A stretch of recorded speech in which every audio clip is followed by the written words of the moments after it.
Welcome back to SnowRunner, guys, and today we are going to be checking out Red's YJ Crawler. Now, as a lot of you may know, Red has already done another Jeep YJ, which is a little bit more of a modified yet still very street-friendly YJ, and this is a lot more like something that you might see at a, like a off-road park or on a, being trailered to a crawler trail. Now, another cool thing about this particular YJ is there is this version, which is the PC version, which is branded. As you can see, it says Jeep on the back, and there is also the console-friendly version called the Bull 400, which really features file packs for every single console, including the Switch. Now, as of the time of recording this video, Switch mods have not yet been released, but once again, he has packed every single console file into the console-friendly version of this Jeep, and we'll see which ones of those versions get approved and when. But without any further ado, let's go ahead and take it into the garage, customize it, and then we'll take it out here on Desert Proving Grounds Stage 1, that is the map that we are on today, and see what this thing is like out on the trails. So let's go ahead and bring it back into the garage and see what this thing is all about. Now, we have the 4.0 inline 6 upgraded, which is going to give us an S+ power to weight rating, which you need for something that's going to turn tires this big. Now, gearbox-wise, you have default, crawler, and manual buzz-tuned if you want a little bit more of a manual-ish feel. Now, the crawler transmission is what we're going to be using here because, again, we are going for that realistic crawler feel. And crawler focus. Now, one of the other cool things about this vehicle is that you have a couple of different versions of the suspension. You have damage enabled and damage disabled. Now, another cool thing about it is that it has collision axles, and what collision axles are is essentially, so you see the beam of the axle itself, you see the actual pumpkin of the differential. That means, when it says collision axles, that means that rocks or rises in the terrain or anything like that can actually physically bump into your axle, as opposed to a lot of vehicles where your axle phases through them. Now, another cool thing about what this does is that it actually makes it so that if you're playing in multiplayer with your friends and you're riding down a trail and your suspension is flexing up and down, not only do you see the wheels and tires themselves move up and down, but you actually see the entire axle moving up and down because the collision aspects of the vehicle are now synchronized between all vehicles if and when a vehicle actually has collision axles. So really cool detail there. Now, in terms of the tires, you have really a massive selection starting on 42s and going up to a 47, which I think we're probably going to run this thing on 47s, and you even have studded Nitto trail grapplers if you're going to be using this thing in a snowy or icy area or icy map. Now, let's go back to these. Now, I'm thinking we're probably going to run with either the Pitbull Rockers or these Nitto Mud Grapplers, which look really, really good. Nice classic tire design, tread pattern design. I like the Trail Grapplers, I like the Boggers, I like the Stickies, but I think for this one, we're actually going to run these Mud Grapplers because even though we're going to be going through some rock trails, I've really never run these particular Mud Grapplers on anything before, so I'd really like to see what they look like out in the wild. Now, in terms of winches, we've got an Autonomous Scout Extended, a Standard Range Autonomous Scout, and a Stock Scout in case you prefer it to not be able to run while your vehicle is tipped over.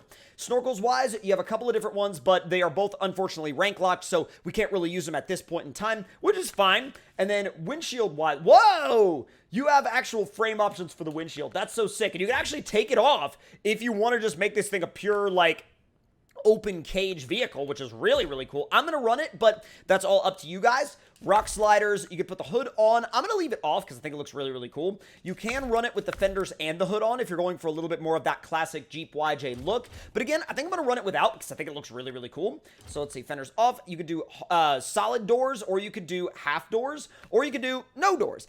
I think I'm going to run it with the half doors because I do think that looks really, really cool.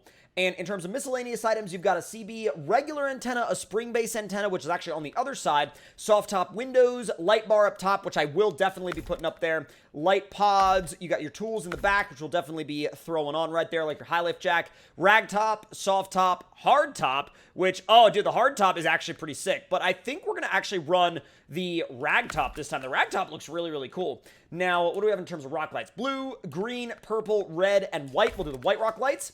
And let's see, I'll throw the Yoo-hoo in there in the cup holder. That looks really cool.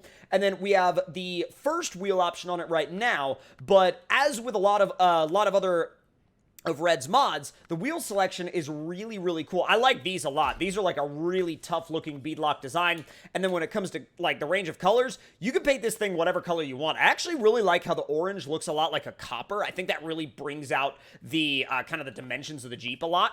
But going through these color options, I mean, you really couldn't go wrong with whatever route you chose. But I'm going to go with this copperish orange. Now, let's see. You got the Bobbledar. You got all of the pop culture bobbleheads. That's really cool that he left them up there. Let's see. We'll throw Beans up there on the dash because we do have a pretty good idea of the landscape of this map. And also, if you're curious, this map is also fully available on consoles. But let's fire this thing up, see how it flexes out, and then get it out on some trails. It looks and sounds so good. Let's hop into the interior view real quick. I love that old school YJ dash because I remember actually driving Jeep Guy's old YJ like off-road. Well, on-road and off-road really because he dailied that thing for a while. Now let's see how this thing flexes up on this ramp over here. It should do pretty dang well, honestly. I want to approach it a little bit more directly so we have a lot of room to flex it out. All right, let's see how you do. Up it goes. Is it diff lock always on? Yes. All right. Up it goes. Dude, okay. Yeah, I'm about that. That is definitely plenty of flex to do a incredible job out on literally whatever trail you want to take this thing down. I mean, if you want to take this thing for a proper trail riding / rock crawling sesh, you are going to have an absolute blast. And that right there, oh my God, that is a freaking photo right there. I am saving that.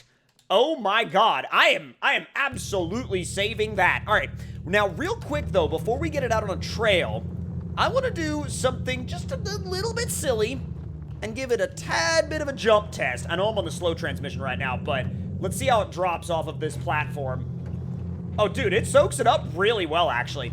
All right, now without any further ado, let's head out to some proper crawling trails. Now we could take one of the first trails up here on the right, and I do like those, don't get me wrong, I like those a lot. But I think we're going to go just a little bit further on down this road because there's a really gnarly crawling course down here that will definitely put this thing through its paces. And I can definitely tell you, like, driving it along, it was not really meant to go on the road, especially with this crawler transmission. With the crawler transmission, it's very slow, and that's not a bad thing about the vehicle. Honestly, like, that's a good thing because when you have a really low-geared crawler transmission, not only do you know that it's going to be well-tuned for the trails, but you know that you're going to have all of the gear reduction you need to make sure that you have complete control over the rotation speed of these massive 47-inch tires. Now, we're not going to time this because we're not doing like a full-out run of it or anything like that, but let's throw it in low and see how it does up and over this pipe mound, I guess, pipe hill. Bro, this is in low. I'm not even in low plus yet. We might need low plus for that, though. Might give it a little bit of a bump. Oh, wow, maybe not. All right, so let's see how it does in high. A little bit of a bump.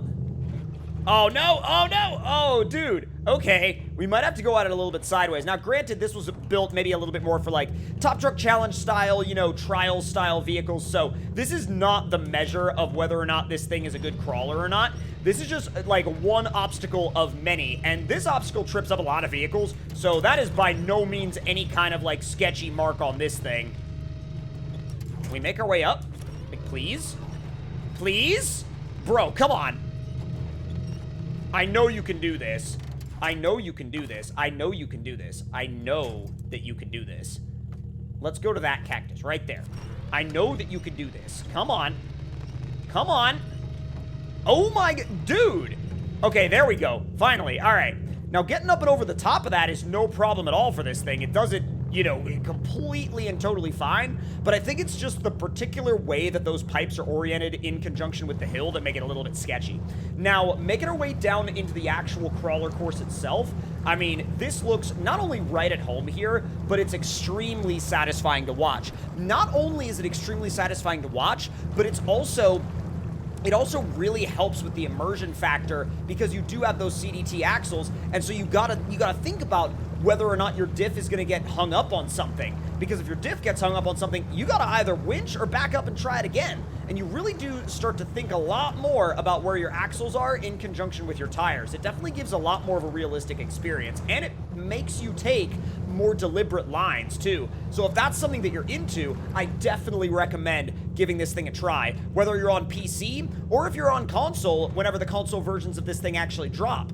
Now let's ease it on up. There we go. Oh, dude, this thing is so satisfying to just watch it ease its way up a trail. It just kind of lumbers up everything. And you know, these mud grapplers have some pretty dang good grip on the rocks, I gotta tell you.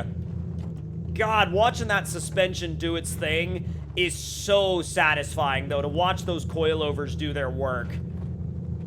And really, at the end of the day, it walked up that obstacle set and that entire hill very, very comfortably. It never felt like it was, you know, like struggling at all to get up that hill. These loose rocks can be a little bit of a challenge, but all you really have to do is work your steering wheel back and forth a little bit, and that way you can kind of, you know, either push them out of the way or find a slightly better line. Gotta bring it in. Whoa!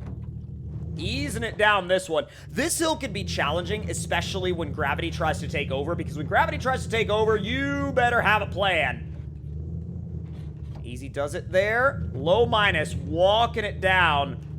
Wow, low minus is insanely low. I've never run it like that before, and look how incredibly slow that is. But that's like satisfyingly slow, you know what I mean? Let's see. Oh, it was actually getting hung up on the diff a little bit there. That's so cool. That's actually genuinely cool because of how realistic that makes it.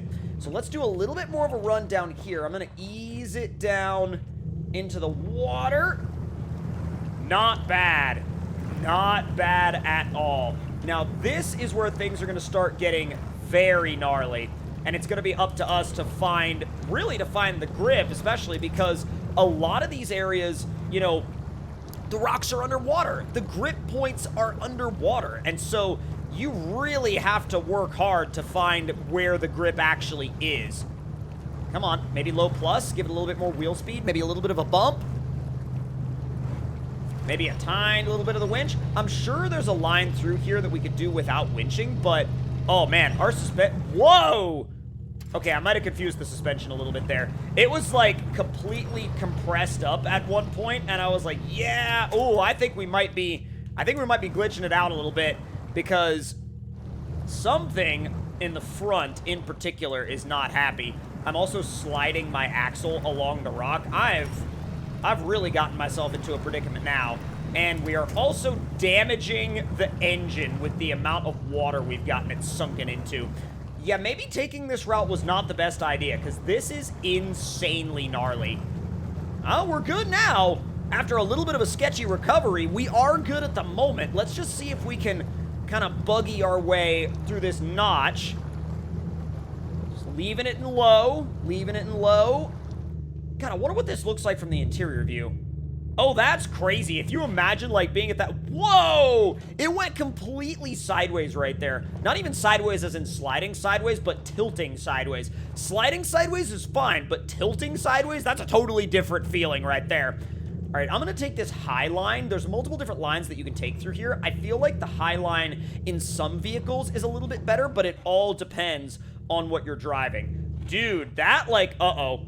Rear axle slid off. I'm trying to make it so that, oh, yep, and here's, wow, for a second there, I was like, here's where we're gonna get, like, caught on our axle, but apparently not. I was really expecting to get caught on the axle there. I did not expect, you know, anything to be okay with that. Just ripped my mirror off, but I'm trying to kind of find a little bit of a balance here.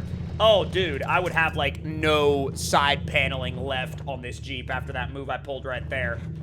Can I drive it up this rock? Yes. Oh my god, that is a sick angle, though. Oh, that's probably not going to end all that well unless I stay committed to this line. I'm going to really have to stay on this line to see just a tiny little pull of the winch, ever so tiny, and it did make its way through. Impressively so. Like, this thing just monstered that. Now, here's the thing. Up this road, we also have the rock bridge, and what we'll probably do is we'll go after the rock bridge in a future video with this thing, because I would love to do some realistic crawling adventures with this Jeep, because I really do think it is so incredibly well suited for it. And not only is it incredibly well suited for it, but it really feels right at home doing it. It feels purpose-built, and it definitely shows that there's really just so much left in that, that's untapped, really, in that dedicated crawler niche. You know what I mean? That dedicated crawler niche is such a fun, it's a fun niche to develop trucks for, and I think this rig really proves that. Now, if you guys enjoyed this video, let me know your thoughts and opinions on this thing in the comment section down below. Hit the like button if you enjoyed, subscribe if you're new, and I will see you guys next time. Talk to y'all later.